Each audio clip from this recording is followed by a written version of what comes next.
All right, it says we're live. So we're just going to let everyone Sweet. funnel in. If you want to open that up on your side, you should be able to see it so that you can see the chat as well. And then we can just post about it real quick. Some inception going on here. Yeah, there That's is. awesome. I'm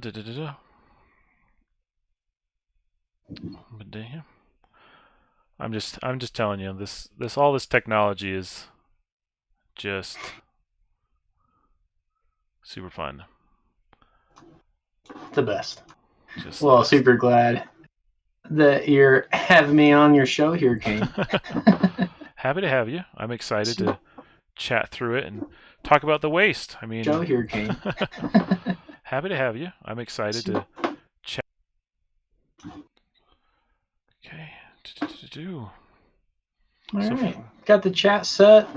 Yep. If you're posting, we're getting there. Just got to do all the bits and bobs. All the bits and bobs. Bits, check. Bobs, check. And Billy is dead, based off the Save the Train adventure. Oh, I know. Tragic. Got to get another group to run through that adventure. I think that particular adventure for me was just so adrenaline filled, and I think it really helped having the adrenaline system in that. But overall, I just think the pacing of that train moving up, knowing that we had a fixed timeline, and then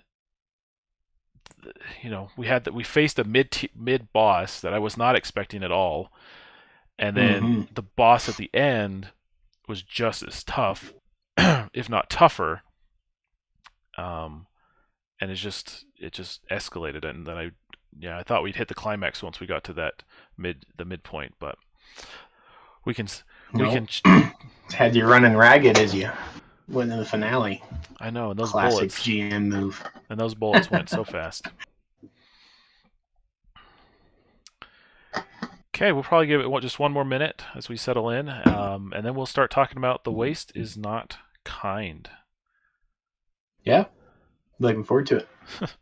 Yeah, that adventure was a ton of fun, and so glad it was captured because it's a great example of the tone of the different mechanics and stuff. It just really came together in a special way, and the dice fell in a cool way to show some of that off too, which was excellent. I was just so happy that one was captured because that's a great one to have out in the world to be like, this is what it is, or what it can be. Well, and are you still thinking about including that as almost the systems adventure that you kind of comes with the set, sort of like I am thinking about it. Sword. Yeah, life has changed enough where there's a little bit of the shifting time availability. So I would still want to add things into the original kind of core product, and that's still the plan.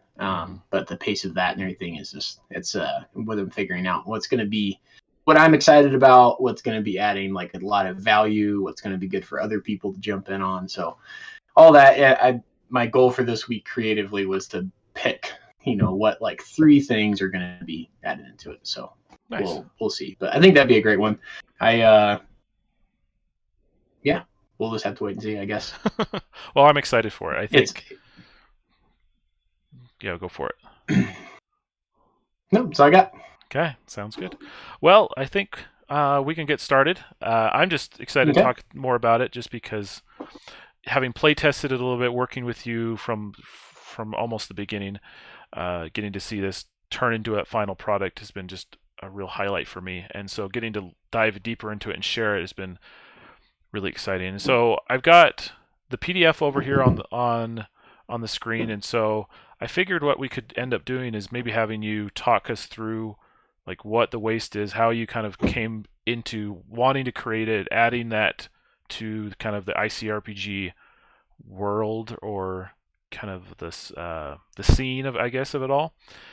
maybe a little bit of what it was like, and then we can kind of dive deeper into the system itself to give people a highlight of it, some sneak peeks in case they haven't checked it out already. So, Totally. hey Chris, So, all right. hey Chris. All right. So yeah, for me, I created it because I'm playing with a local group of friends. We wrapped up some science fiction, and we were kind of talking about what was next. And I'm running games for them. I introduced them to ICRPG, and that coincided with my deep love of Mad Max Fury Road. And I just think it's like my favorite movie. I think it's super cool, and it's like watching it. I realize what really set it apart for me is there's so much color and hope in that movie as compared to like I watched Book of Eli and as I was like doing post-apocalyptic stuff, and that movie is just so somber and like just sad. And I feel like that's a lot of post-apocalyptic stuff. So some of what I wanted to do was I wanted to be like, okay, like I want that heroic fantasy of like what we get to do when we do like, fantasy settings or science fiction where it's like we're being heroes doing heroic stuff, but I want to explore that in like a Mad Max post-apocalyptic type setting. So I looked at a lot of like RPG supplements out there, and a lot of them just struck me as like really like a lot of post-apocalyptic stuff is really like grim, and I just don't love grim gaming. It's not my tone that I really love. Yeah. So that was a big thing of it. So friends, they also thought it'd be super cool. They'd be like, oh yeah, we can like, you have to scavenge for bullets. We get to have car chases, kind of these different like elements that ended up in the game was coming out of friends and what they were wanting. In addition to that, I just love the tone of like Mad Max and that style post-apocalyptic because it's kind of like this cool adventure, this other world, but it's still our world. So like there's touch points. And I just love that there was actually hope and like heroic activity in there. And so I watched Mad Max Fury Road a lot during the past several months, just to kind of like I kind of hit a stuck point, and I'd be like, I'm just gonna go back. Like, so if anybody wants to get a sense of what I was going for, imagine imagine Mad Max Fury Road, because that was really my big touch point for it. Yeah. And yeah, so I started making stuff for my local table.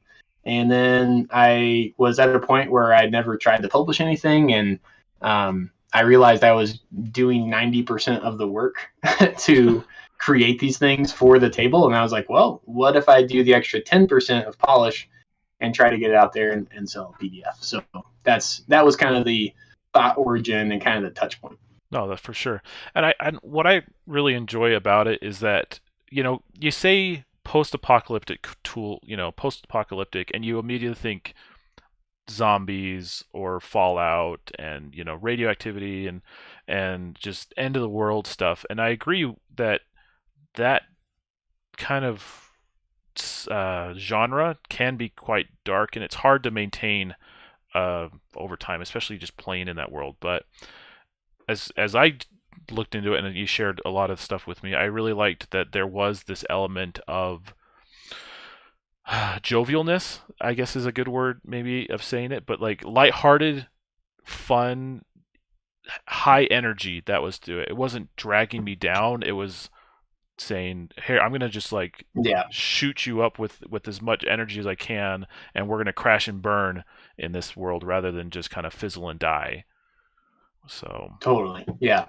And it's like that's where I wanted to be heroic fantasy at its core still. Like wanted that same feel that you get when you put on plate armor and go out with a great sword and you take on orcs. I wanted that same feeling of like I'm going and adventuring out into the world. It just happens to be post-apocalyptic, but I wanted there to be that kind of that kind of where people could kind of have their feet under them, and it wasn't like, oh, I have to pretend to be a desperate, depressed kind of wandering soul that like has no hope in the world. It was like, no, let's move past all of that into like this alternate future, and let's have fun being heroes, and but still have kind of those touch points of like those fun things we get to experience in that genre that you don't get to experience otherwise. And like Chris is saying, like the rediscovery, that was huge for me of like that's what's so, you know, I was like, what's the wonder? What's if you don't have magic, if you don't have like super high tech science fiction stuff, which you know, some science fiction did come into play, but for the large projects, like what's the wonder of post apocalyptic? And I really I had a great discussion on Discord with folks, and I feel like it came back to, you know, it's not only man, you know, or woman versus monsters. It's also the person versus themselves is a big part of post-apocalyptic. It's survival. It's kind of like um, living on the edge, and I wanted to include that and have that feel because that's a piece of wonder you don't get as much with like high-tech sci-fi. And I also wanted like man versus, you know, the world and kind of that environmental effect, and that is something I really like to fill out in the future. That was something that it kind of pained me not to include in the original, was like a weather event table and kind of like filling that out more, because I think that's also a really cool thing is like you're going across a wasteland. How do you survive?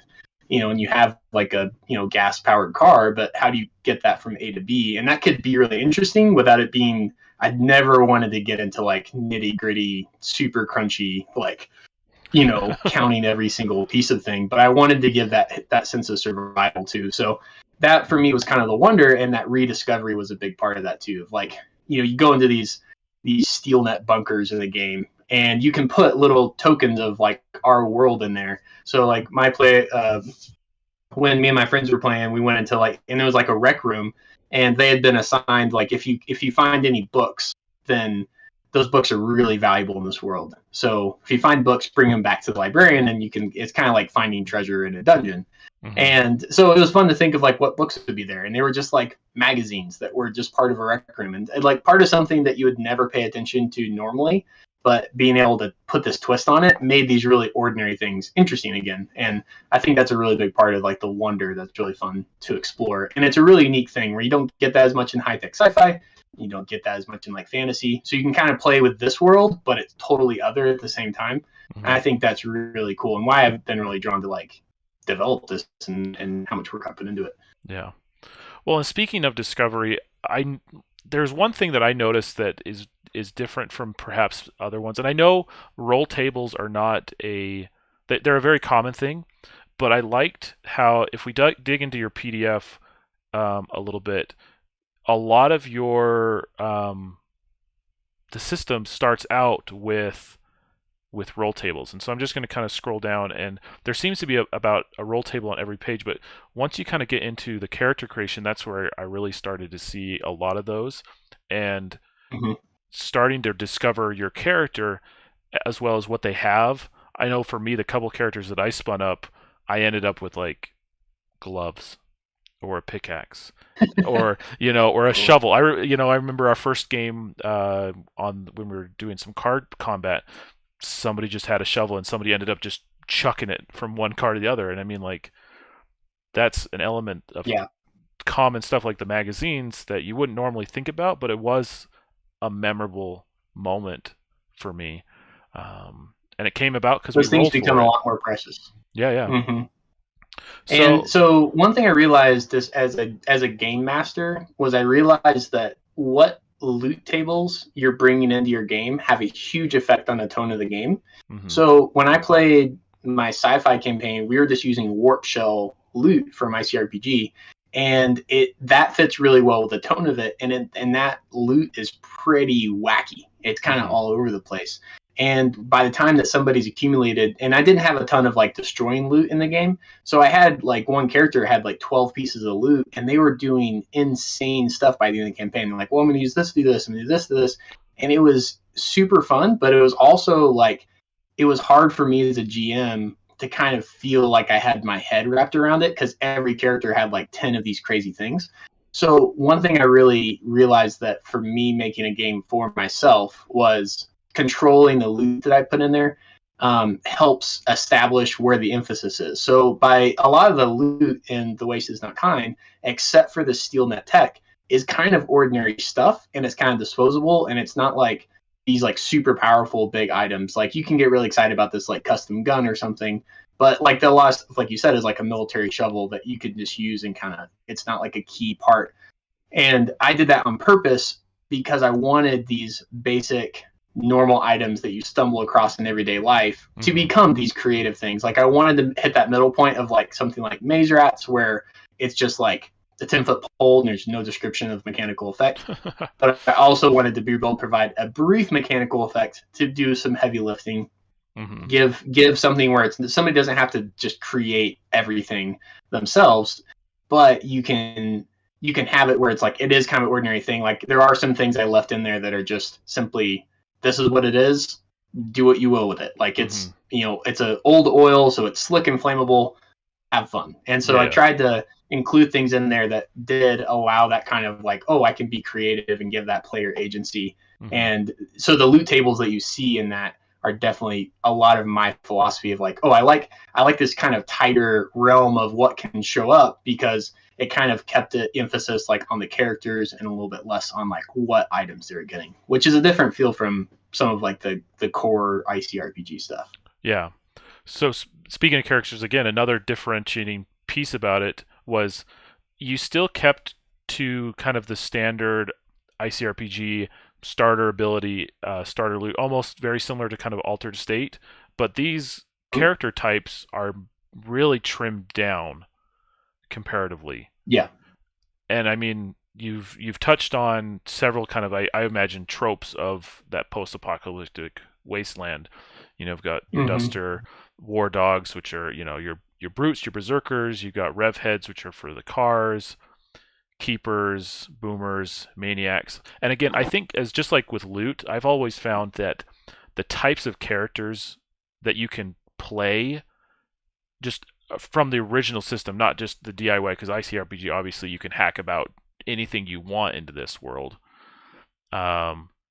I find that the character types also emphasize the tone. So how did you kind of develop these character types to also emphasize the tone? Because I felt your consistency throughout this supplement was spot on. Like you nailed the tone in every piece, and it always traced back to high energy, fun, post-apocalyptic rather than dreary, grim. Yeah, totally. And so there's two like really easy things to say about where those characters came from and sticking with tone. One is I always came back to Mad Max Fury Road, and I looked at the characters that were in that world, and you had the War Boys, you have and a lot. So there's a lot of like shout outs in the supplement to actual vocabulary used from the movie. So Rev Head is straight from Mad Max Fury Road, and Black Thumb as the ability. Like I turned on the captions so that I could actually like capture some of the dialogue better, like of like what I was reading, because it's just so much the tone that I wanted, where it was special lingo that fit in the world, but it totally made sense. So instead of being a green thumb, you're a black thumb, and you nurture mechanical life, right? Like it's just such a cool little piece of writing. And also, I don't think it's anything that's copyrighted. Like I did just use like Mad Max, the supplement, right? But I tried to like include, there's actually a lot of little shout outs throughout the supplement to games I've played in, to Mad Max, to other like post-apocalyptic fiction. And so a lot of the tropes and stuff that created the characters was like, oh, I want a gunner, but I want them to feel different. And I really wanted to reward like melee versus gun. Like I didn't want everybody just trying to pick up a gun. So I tried to make the melee war dog character just like super fun, and really powerful, because you actually got to get close to a person. And so that was a big thing, was like Mad Max generated a lot of those types. And the other thing is just another guiding principle that was throughout this supplement was that I did not want to fill in every blank across the board, because that would just be so huge. And also, me as a GM, I've never used anything that I read like that. Like I don't really use established adventures. I am always creating new stuff. So my goal was really to provide sparks, and that like it could spark the imagination, you could go and run with it. But like I didn't want to create a whole page for every type, because like I wanted to get it started. I wanted to give like this, this general direction of like, oh, you can be like a pyromaniac, or you can be like great with a gun. And go with that and figure it out. And so I wanted to give enough where people didn't feel shorted on like, well, where are the milestones? But I wanted to leave it short enough where there's plenty of blank space and margin. Like there's, I would love to see, like I printed out my little booklet of it here, which is just so fun to have. And I would love to see people just writing and like crossing stuff out and just writing their own stuff in there. Like that would feel great because that's what it's designed to be. It's not designed to answer every question. It's designed to do the heavy lifting to like get it off the ground and like give you and just download a whole bunch of like, just give you a whole bunch of like a heavy lifting, kind of like spot you while you're lifting the bar. Like, I'll get it up this far and then you take it the rest of the way. And so that really played in the tone. So part of that was I didn't make a mutation section. Part of that was there's another guy in the ICRPG community who's creating a post-apocalyptic supplement that is really, really heavy in mutations. And also, if you go on DriveThruRPG, there's tons of. There's like 100 roll tables for mutations. Like, it's just insane the amount of stuff that's out there for mutations. And I was like, well, I don't need to do that. Like, somebody can go spend $1 and get really high quality stuff. And I wanted to leave room in ICRPG community for other supplements that are coming out that are more, mutant focused and things. And so it really gave me a guiding principle of like, would this fit in Mad Max's world? Well, you don't really see mutations and kind of superpower mutations in there. So I'm not really going to do that. And so that kind of gave me some areas to kind of carve off where I could have gone down some extra stuff. Because I started on a mutations table. I started on thinking through that. And my home table has some of that going. But all to say, those two things kind of guided me. Was like, it was generated from fiction that I loved. Mm-hmm. And I wanted to be in that world. So it's like, well, if I could take, Furiosa, how does she, like, what kind of character type is she?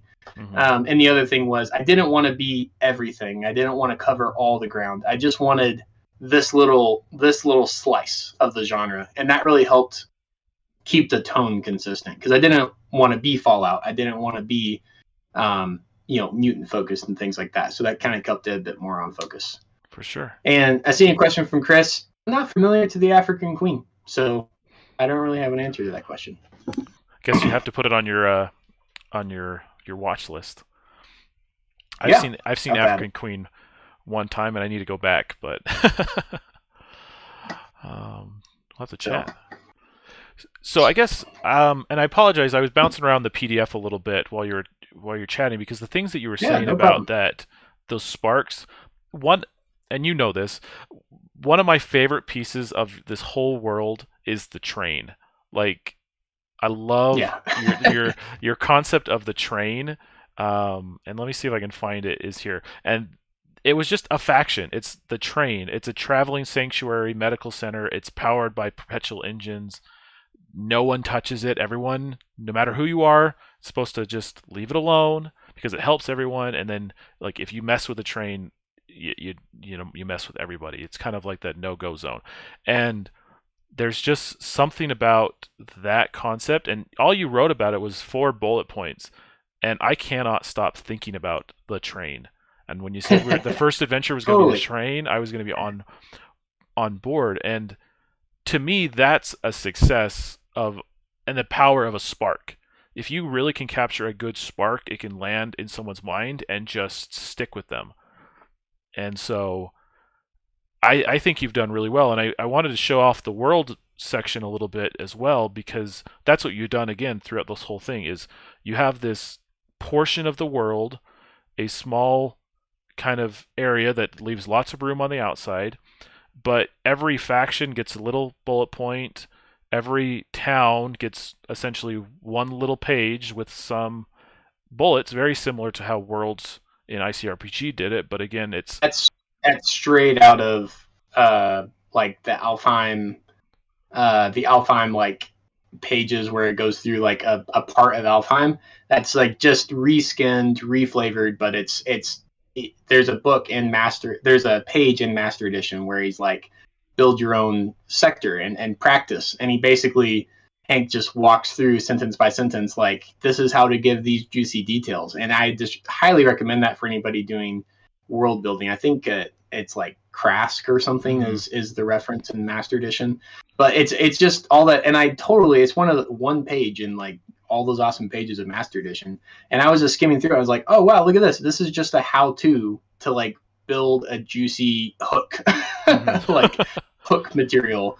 And so tons of like, that's just straight from there. Nice. Well, it again, you took a good framework, and you've again nailed that tone, because even though each one of these is like, there's danger, there's folk, there's dark places, it still doesn't ever feel like grim and depressing, but it also feels like, the rig has roots deep in the earth, something is destroying the drill at its deepest point, and any worker sent to fix it. That immediately asks, well, what is it? Like, why is it destroying it from the bottom? Why is it, you start thinking about, okay, subterranean things, what are they doing with the workers? Like, what's the mine down there? And you immediately start building out that idea of an adventure just from a little very poignant brief sentence. And you've got a ton of different areas built out here with all sorts of juicy different things that you don't normally see in other post-apocalyptic settings or things like that. Yeah, those were a ton of fun to write. That was just my GM heart getting to like, ooh, I get to do so much world building that someone will use. Yeah. Great. So then the last two things, not the last two things, I could talk about this for a long time, but the other 2 points that I noticed as I was going through the book was, one, the art is amazing. It fit so well. And so I want to hear a little bit more about your process with the art, because everything in this was yours, right? And I don't want how you built Sure. through that. So I mean, that in and of itself is a huge like tip of the hat, because this is a lot of art. Yeah, that's a ton of work. And then the car combat, I wanted to talk about that because I was really impressed with this one a little bit. So in your mind, which one do you want to talk about first? Yeah. So I'll talk about the art real quick.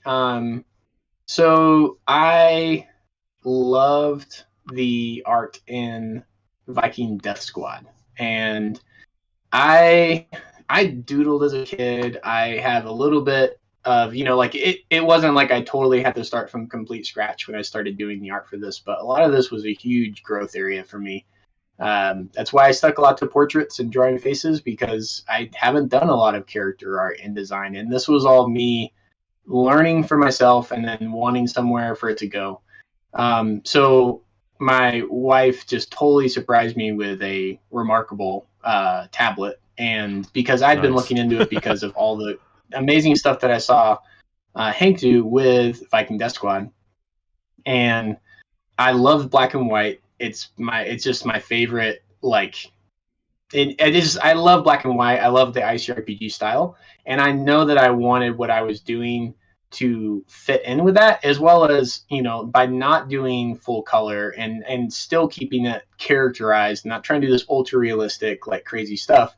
I was able to make more that way. Like I didn't have to learn color theory. I just was like, okay, I mean, I can just stick to making stuff that I find cool. And so a lot of the process that you'll see is, earlier stuff has a lot less detail, and then later, by the time I'm getting to the end of it, there's shadows and cross hatching and all that kind of stuff. And really, that was just like at the job. I just transitioned to a new job.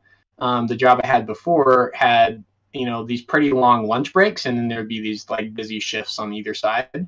And so I had these kind of longer lunch breaks where I ate lunch, I put headphones in, and I just drew. And I did that for a lot of my lunches. And it was just like a decompression for me. And it just reset my brain, and I was ready for what came next.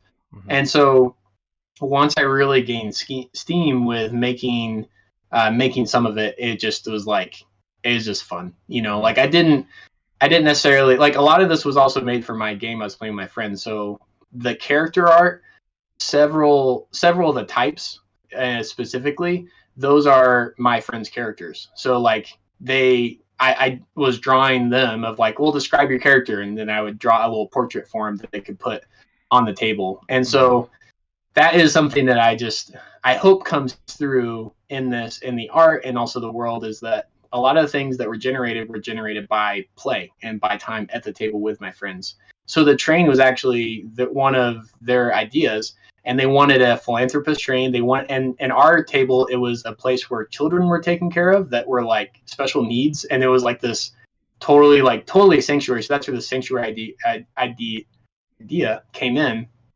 and that was all generated from them. And our campaign had a huge part to deal with the train, and so like all that was being generated. The art was being generated by them, and so that was like the art was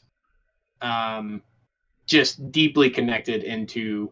Okay, this week I want to have this cool thing, or I would draw a thing that I thought was cool, and I'd find a way to fit it into the game. It went both ways. Nice. So, so the art was done on the Remarkable, and just ported right over, and added in. And I had every intention of doing like print and play, like little printout.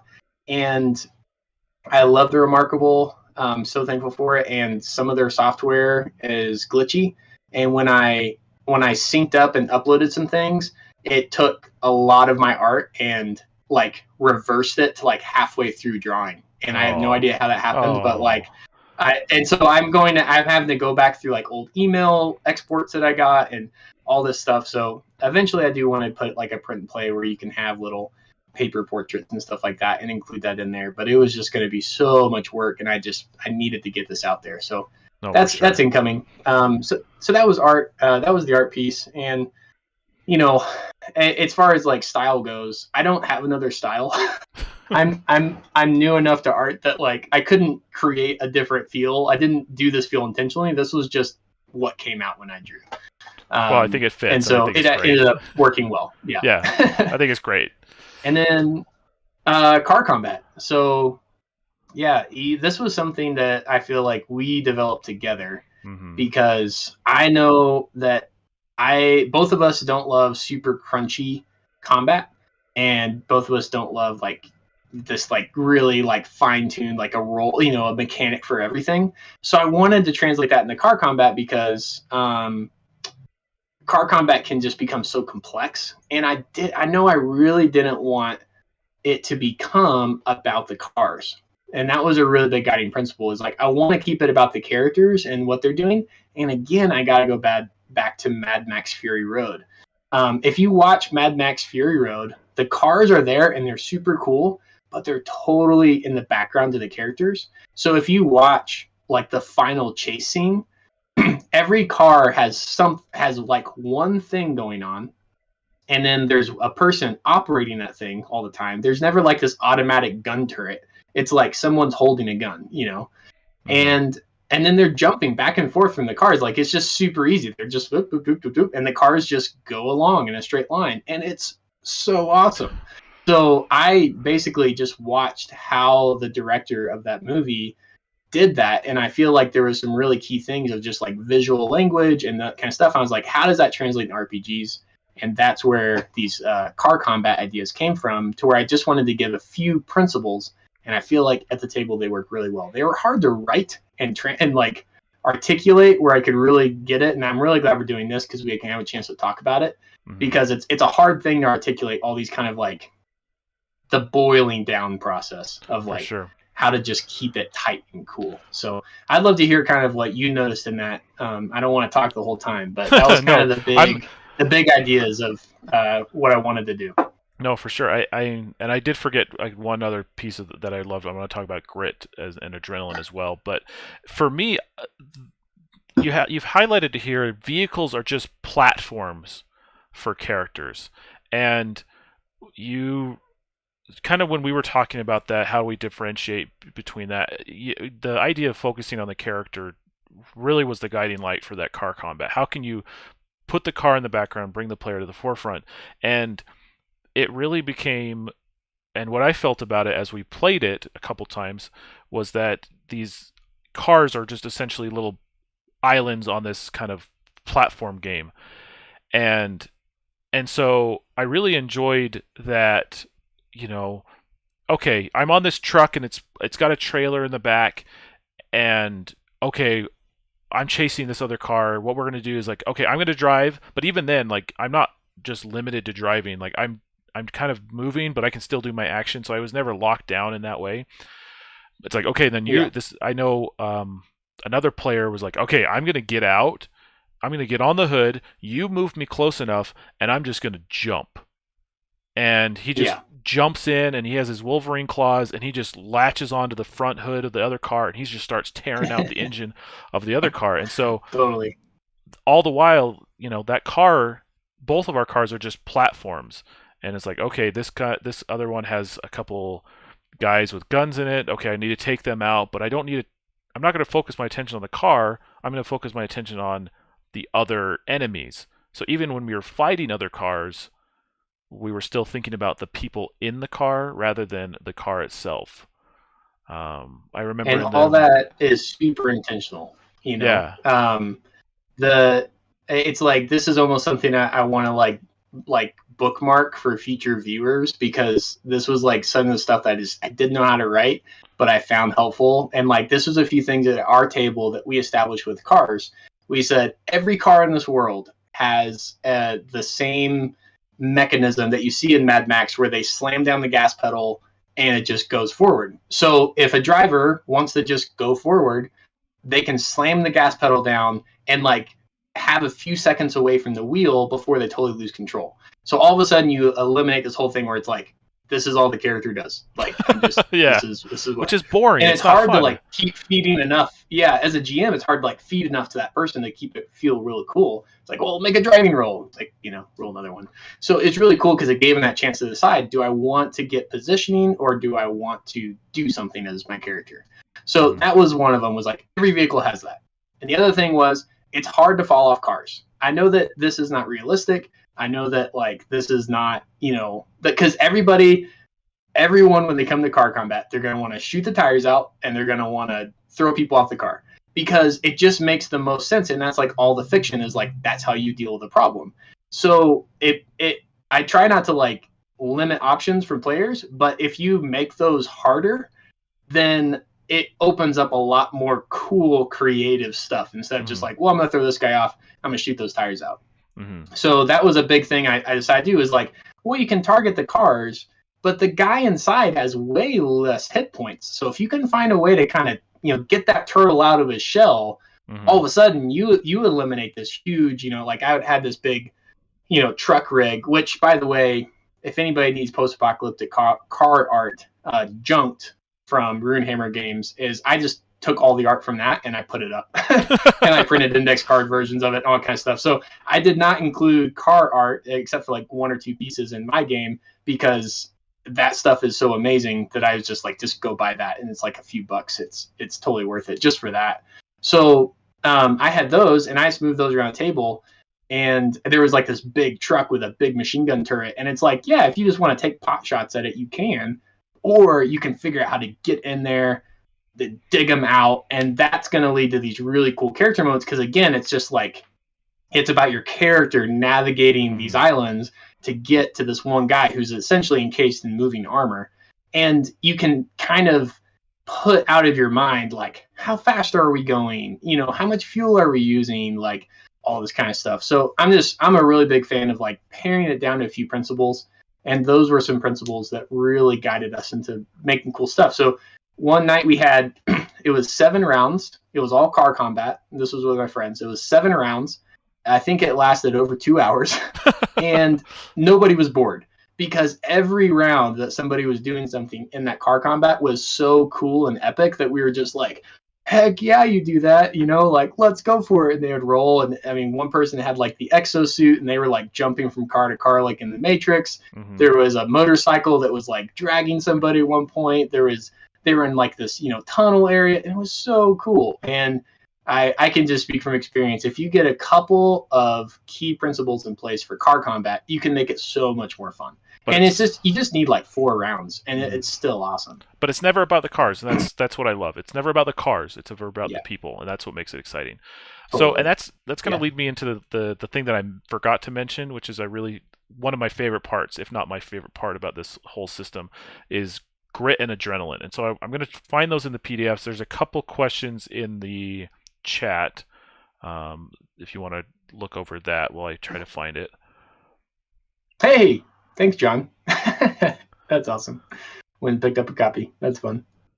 Like Frogger on Wheels, Chris, yes. In many ways, like, because you can't simulate the speed and motion in tabletop. So if you just kind of have that out of your head, you just have these blocks moving around. It does turn into a little bit of Frogger. You just have to put your imagination to it. Spelljammer, I'm familiar secondhand with Spelljammer. I haven't dug into it a ton, so I can't speak directly to that.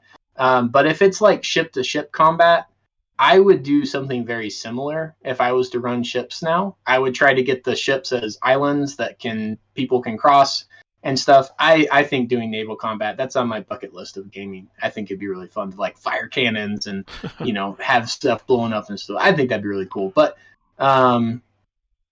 yeah, as far as like exactly how Spelljammer works, I don't know. So you could definitely try. I think these principles work well for vehicles as long as the vehicles aren't the focus. If you're like, I want to get it to focusing on the characters, being able to give them movement options, being able to give them things they can do that's not just piloting. If you want to do emphasis on piloting, I think doing different mechanics works better. But I did these intentionally to remove the emphasis on the cars themselves, where they're just there, but the characters are doing cool stuff. The car images are junked, so that's like JUNK''D, and that's from Runehammer Games. I think it's like $3. It's its own standalone game that he made, but there's paper miniatures in that game, and those paper miniatures are fantastic for merging with the waste to provide vehicles. So that's what I use for everything. I was like, well, I can start doing vehicles, and then I had that PDF I had purchased anyway, and I was like, well, or I can just use this awesome stuff. Which I mean, as a GM, I know you built this while you were playing with players. I mean, like, I can either do all the art, or I'll just find what I could do and use that. And I think you got to do what you got to do. All right. Well, I found Grit, and again, so walk me through Grit, because I know there's a lot of different things about boosting players up in the middle of the game, and I think Grit was a fun way to differentiate from what we've seen already with hero coins, with surge dice, with things like that. So between Grit and Adrenaline and Madness, like I just want to hear from your side, like how do you like to include those, and what is it? So these are a lot of fun, and it's as I've played with them more, there's more to discuss, which I think is a good sign of a mechanic. Because it's not like, oh, I have to use this, I came up with it. It's like, ooh, there's actually fun little knobs to turn. And I would imagine these are knobs to turn as a GM. They give you the ability to change tone. They give you the ability to, change power levels and all of that. So, they talk about how creativity is not that you come up with something brand new, but often it's you learn how to copy other things and then you put your own twist on it. This is totally taking something and twisting it a little bit, because Grit dice, and Hank has his own, like Hardsuit's going to have Grit in it as well. I contemplated changing the name. I didn't want to, step on anybody's toes, but Grit for this setting works so well, I had to keep it. But he has his own, Grit, and then it's totally a shout out to Altered State and Surge Dice. Surge Dice have absolutely transformed my understanding of player abilities and mechanics, because they're a consumable resource that allow you to do anything. So it answers this whole question of like, well, how do I let my fighter be cool like a wizard? And there's no wizards in The Waste Is Not Kind. So the answer of how you do these awesome, cool things is Grit. You can add them onto rolls, or you can just say, I want to do extra things. And as a GM, I'd be like, yes, and that will cost you a Grit. Now, the difference is Grit isn't individual to each player. It's a group pool. So I really liked it because I love neurobiology and how the brain works and stuff. And this is actually my shout out to that we are very much affected by the people around us. So I imagined a group of adventurers, they're going to be like, if they start getting discouraged or if they have more, that's a shared resource. Mm-hmm. And I wanted courage and grit to be a shared resource because I wanted that to encourage teamwork as well. It's like around the table being able to say like, hey, is it okay if I use a grit for this? And everybody's like, yeah, man, do it. We want to see this happen too. So it's kind of like everybody gets to contribute.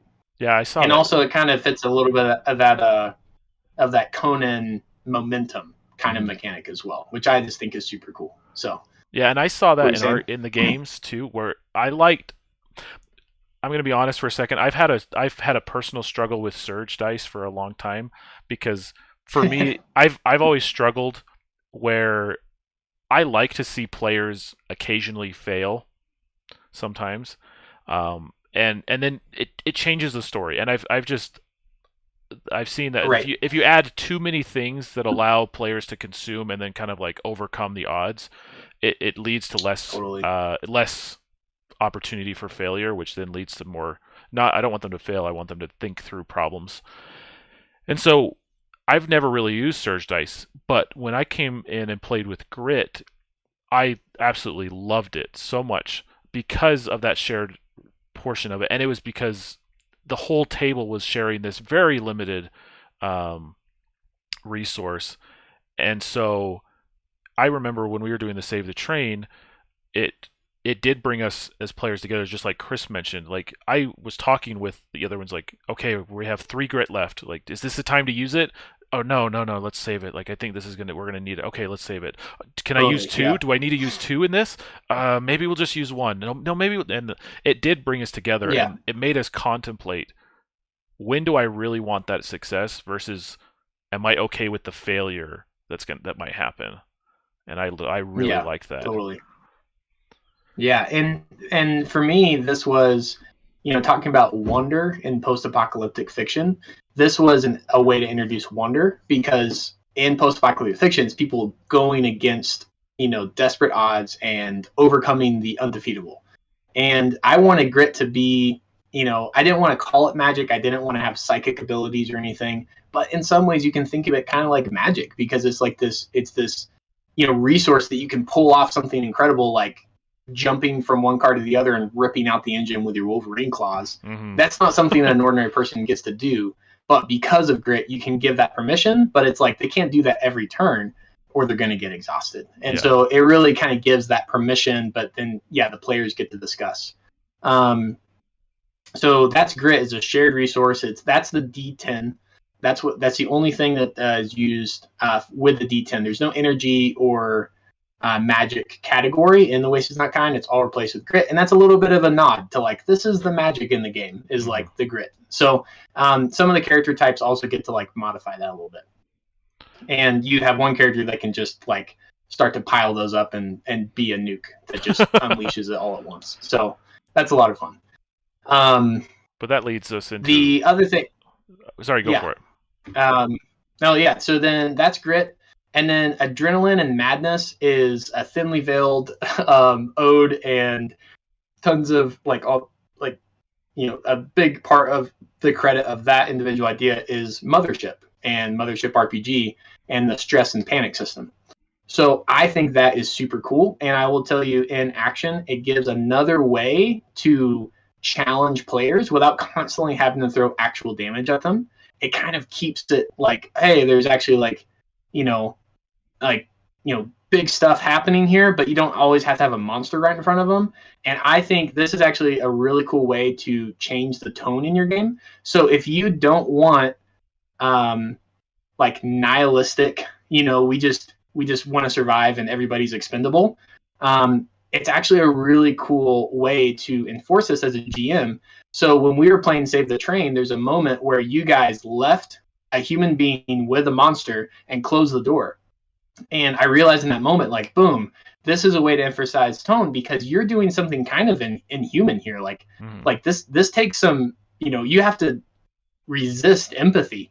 And so, I was like, okay, you gain adrenaline for this happening and you force a madness roll. So you accumulate adrenaline. It goes up as you face things. And this is also, I found a cool use for charisma.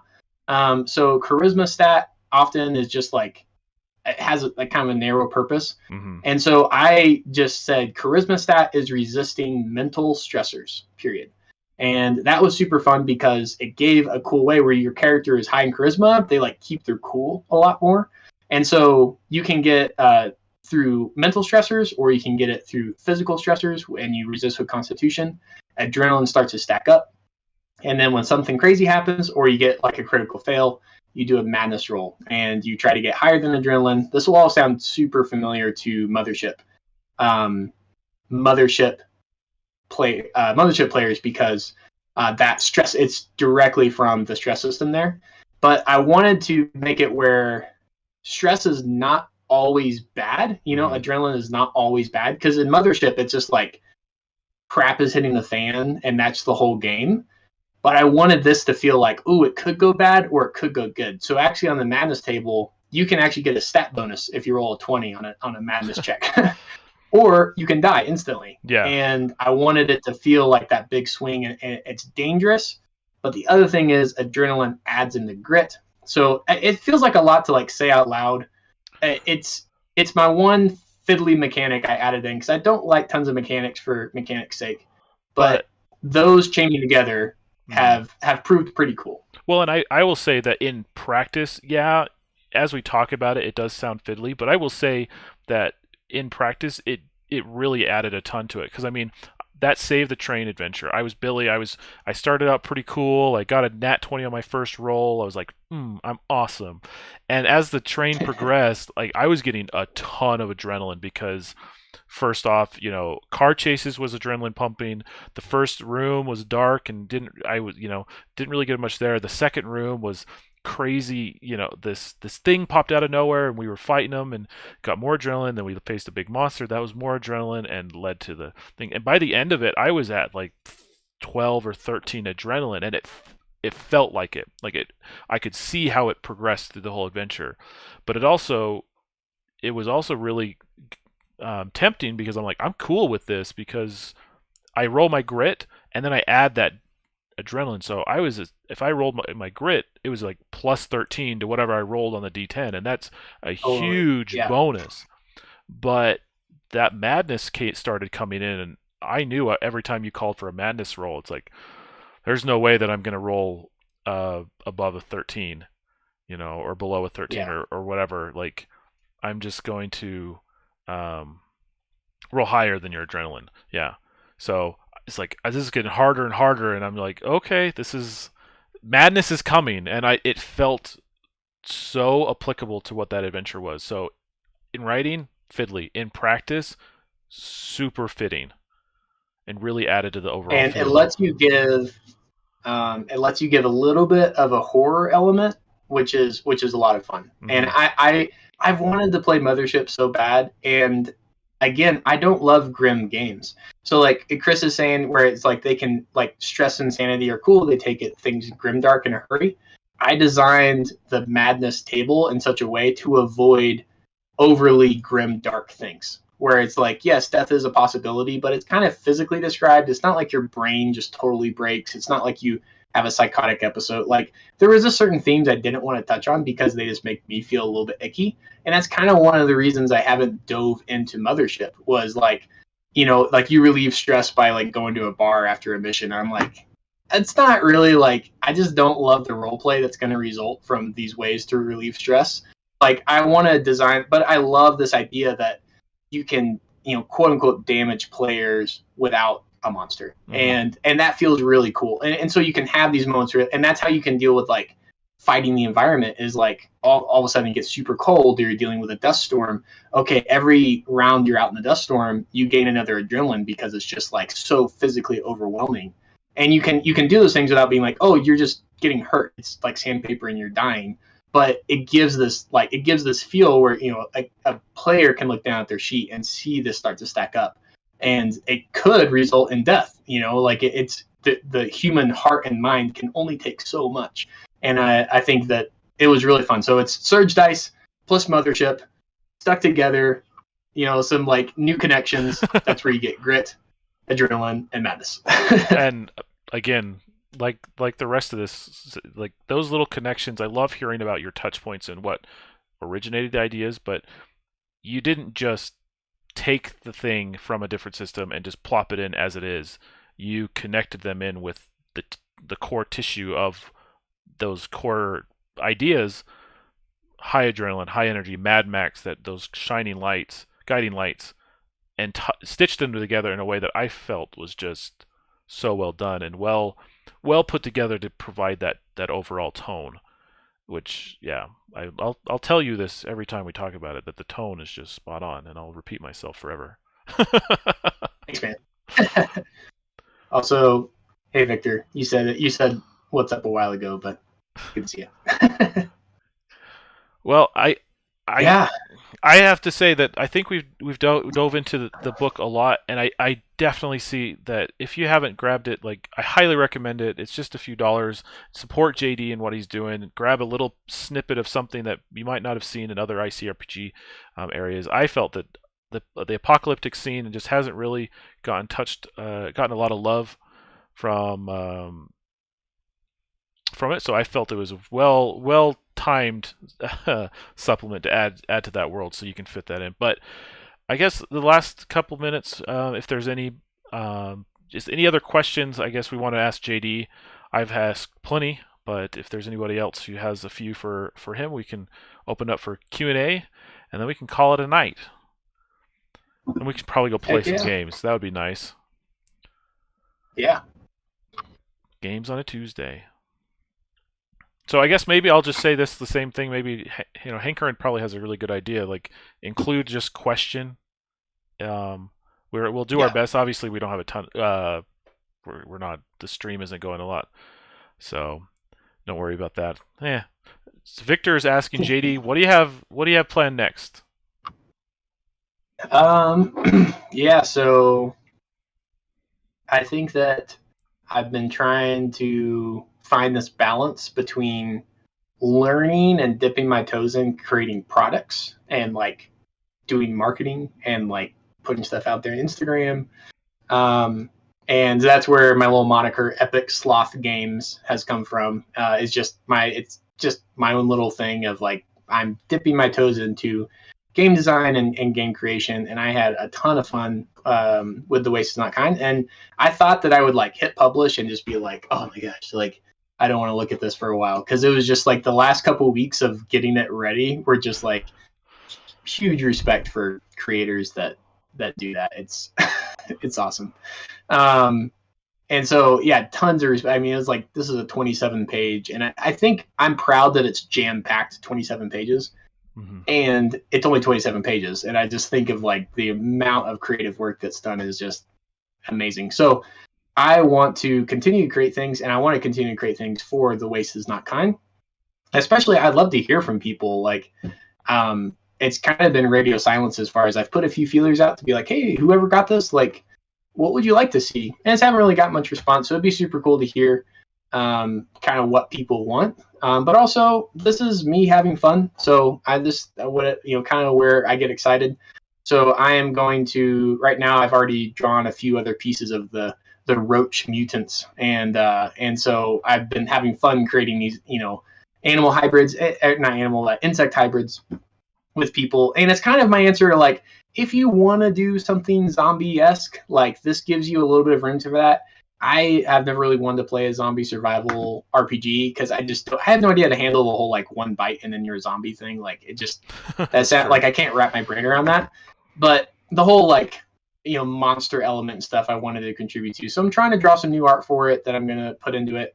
I want to do new things and put it into the original product to where it can continue to just be cooler and cooler, more tokens, more art, some adventures. But I haven't really set that in stone yet of like, this is what I want to add to it. I'm just kind of trying to still enjoy myself, as this is just totally such a small corner of my life in so many ways that it's just, if I had more time, I think I'd be doing a lot more, but I take what I can get, and I get a 15-minute doodle in, and that's about it. So besides that, I'm planning on starting up a campaign in The Waste, and I'll probably put that out there soon, because I just want to play in the world and have fun doing that. So, but you put that in Discord or seeing if some of my local friends want to join in on that. Some circumstances change where it's harder to get with them consistently. So trying to merge my two worlds of local and online, and it's continuing to make stuff. It's been super fun process, and I just want to continue to make things that people like and grow along the way. So it'll be really fun if I can like watch this video in like 5 years and make cool stuff, or I may just be doing the same kind of thing. So we'll see. Who knows? It'll be fun. Only the future can tell. So Chris asks our next question. He doubled them up. What's your favorite genre of fiction, and then do you find it translates well to RPG designs? I currently my favorite. This is going to be a cop out, but currently my favorite genre of fiction is playing RPGs. I've really fallen in love with the fact that they're so like the battle of the Black Castle that we did the other day. That was like 2 hour, or like yeah, that was just this, this like solid battle. Like in my mind, my orc shaman jumping from a 200-foot wall and punching a magical general, like directors can try all they want, but they're not gonna touch that. Like that's just the coolest thing to me, and it really feels like being, when I was like 8 years old and I had action figures, and I was like, doing this. It just like is such a cool way to do that with people that have awesome imaginations, and so I really love being in that world, and like it's part of what gets me back to the table is like I'm not that interested with a lot that's on TV or movies as much anymore. But that being said, Mad Max Fury Road is my favorite movie for a reason. I love it. I don't love all post-apocalyptic because a lot of it is dark, and I don't love dark fiction. And so much in modern TV is dark. It's just become a big trend of like, there's a lot of gloom in media. So I like heroic stories that have at least a ray of hope. And I grew up on science fiction, and in my household, we didn't have a ton of magic in the house, but like science fiction was cool, so we could have mutants, and they kind of did magical things, right? So I grew up on science fiction and cyborgs, and the world of like Warp Show of ICRPG is just totally my bread and butter. So I love science fiction, and I find myself drawn to that a lot more than like fantasy. But yeah, that's, I don't know. I feel like I'm rambling at that point. But you're okay. Translating well into RPG designs, I think it was a really, really cool exercise to take Mad Max and not just copy and paste it, but to be able to look at movies that are like heroic quests, which Mad Max Fury Road is just a heroic quest. I mean, it's very compatible with RPGs, and I really like. I like the exercise of watching that, and like, how would I create a character type out of this, and how do I get the same feel without copying and being like, this is Max, this is Furiosa, like, but like, what kind of thing could Furiosa do? I think that's a really cool way to like inspire RPG design, is like take that archetype and then put it into RPG. It's a lot of fun. And Chris, you used the perfect word. My favorite genre of fiction is epic. So I like big epic things happening. And so I just have a harder time with like, if it's too grounded. I'm not you want interested. a little drop of nuts in there somewhere. That's the reason why my little brand I'm trying to develop of Epic Sloth Games is a little sloth with every trope of like an action hero. It's like he's got a machine gun and a spaceman helmet and a ninja sword and all that, because that's anything like that. I'm down for it. Nice. I love it. And it makes me want to go find one of my favorite movies and watch it. Spoiler: it's the new Planet of the Apes series. That's one of my favorites. So I'll be digging into that. Yeah. Oh, yeah. That'd be great. I've been wanting to watch those, and that would be a great mine for Voices Not Kind too. Perfect, in my opinion, perfect trilogy. But we'll save that for another day. Victor is asking. It looks like he's working some mechanics from the book into his ICRPG Rifts game. So any suggestions on how it can be used in other games? So specifically your mechanics. So Victor is Ezra Harden, right? Yeah, that's Ezra Harden. So I mean, he's a machine when it comes to world. he's a whole nother category. I don't know if he's still watching, but Ezra Harden, I am constantly in awe of how much you produce. Like, it is insane. Oh, I have 8 world primers. Boom. Like it's insane. And like working on this 27-page thing has even more respect. So I'm just doing like kind of this like I'm not worthy DIY hobbyist where it's like I'm so touched that some of my stuff would make it into Ezra Harden's thing because it's just like the dude is so good at making so many things so fast. It's not like bad quality. It's like he's still fast and it's great. It is. It's absolutely true. Go find Ezra Harden on the forums and indulge in all the wonderful goodness. So to you, Victor, cheers. Feel free to contact me on Discord and we'll chat if there's anything else as far as specific mechanics. I don't know Rifts a ton either. I literally started an ICRPG and that's been it. I've played Viking Death Squad, but I just I couldn't. I'm not one of those folks that just wants to go try every game under the sun. I just love ICRPG so much that I've made it my home. So yeah. I haven't been in the hobby that long either. It's just been a couple years. So it's I'm right there with you. ICRPG all the way. Totally. I know for me, like just thinking about the grits and the madness and the adrenaline, I would throw those in I would almost throw those in anytime that I would also think about surge dice, variations on hero coins. Like they really do fit almost anywhere. The car combat, I'm excited for. Like someone mentioned earlier, Spelljammer, ship to ship. You could do carriage versus carriage, and races, things like that. Horse combat. I mean, I think a lot of these are very applicable to other genres, and it would take very little to drop them into any world based off what you're doing, which is again probably a bit of a cop out, but at the same time it says volumes about the game design and what you put together. So yeah, I wanted this from the very beginning. I originally thought it was going to be like 10 pages and just a little bit of something to give you that first initial push and get things moving. And I still think I realized very quickly I needed more than 10 pages, but I tried to keep it as really tight as I could because I want anybody that touches this to make it their own.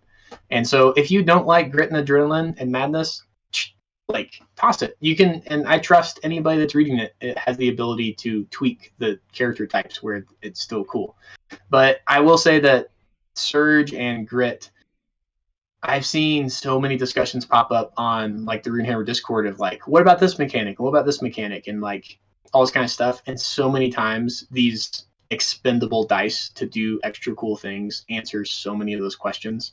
So there's a reason that I adapted that and totally just was like wanted to stick with it because as a GM, like actually playing the game, having the players have this pile, and it's like when that pile's gone, you have less options. When you have that pile, you have pretty much any option.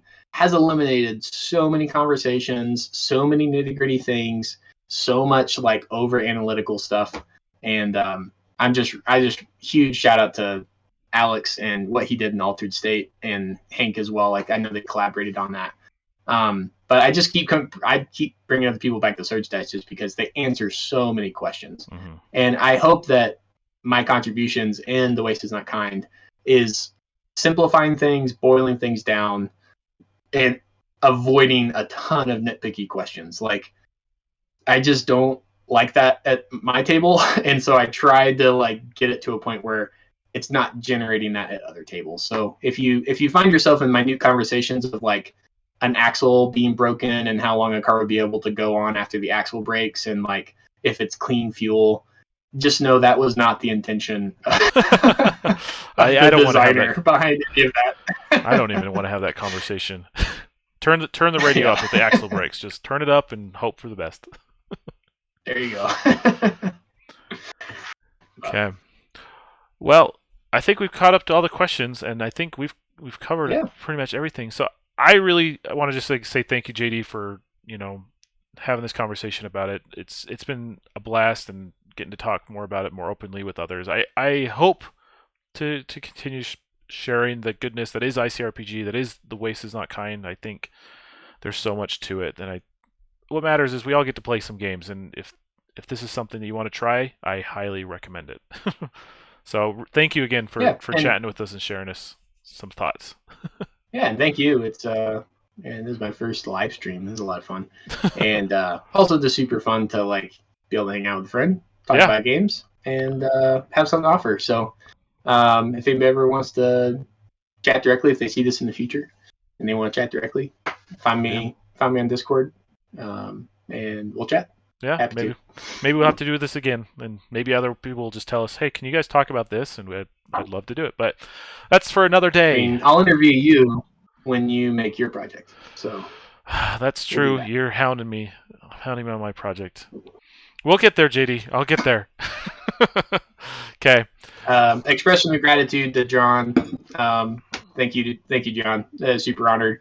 Everybody that's picking up the little supplement. I'm super honored. I didn't expect it. I mean, in terms of sales of like what publishers are putting out, it's minuscule, but it has felt super honoring to me, and I've just felt it's felt great to be able to see people picking it up, and more than just a small handful picking it up has felt amazing. So thank you, John, for contributing to that. It's been super cool, and I really hope you enjoy it. Okay. Excellent. Okay. Well, thanks everybody for stopping in. We'll catch you later. See you, JD.